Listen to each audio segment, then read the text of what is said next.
our assessment of the speech. First things first, this was a positive speech and a welcome one. The Prime Minister dwelt on development, and that's what the Valley needs, that's what Jammu needs, that's what Ladakh needs. The government's stated position is that Article 370 and Article 35A prevented this development from taking place in Jammu and Kashmir, and now the picture will change. Point number 2. The speech was aspirational. It detailed the government's blueprint for life after Article 370. Be it the issue of gender equality or social justice or setting up of institutions like IITs, IIMs and AIMS, the Prime Minister's vision for the future of Jammu and Kashmir was visible. Point number 3. The Prime Minister had an important message for the opposition. Instead of ridiculing them or taking an aggressive position, he urged the opposition to respect the view of the common man, feel the pulse of the people. That's the thumb rule of politics. Number 4. This was not an aggressive us versus them speech, the kind that are the staple of elections. Tonight's address was about India's vision for Jammu and Kashmir and for Ladakh. Point number 5.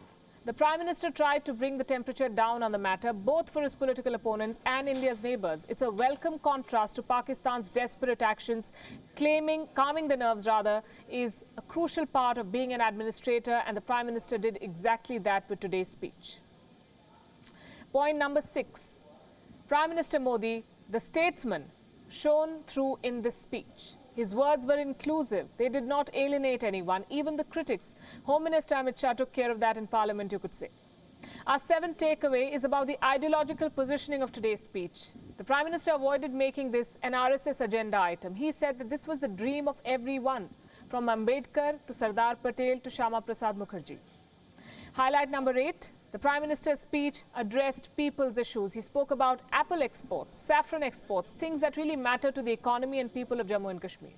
Takeaway number 9 concerns Jammu and Kashmir's return to the path of democracy. Prime Minister Modi said elections will be held soon and that Ladakh will remain a union territory while Kashmir could soon see a return to full statehood. The promise of giving representation to the people of Jammu and Kashmir is remarkable because it allays fears.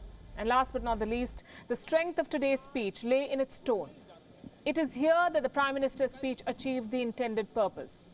It was a statement not just to Jammu and Kashmir, not just to India, but to the entire world. The decision to abrogate Article 370 was not about settling scores.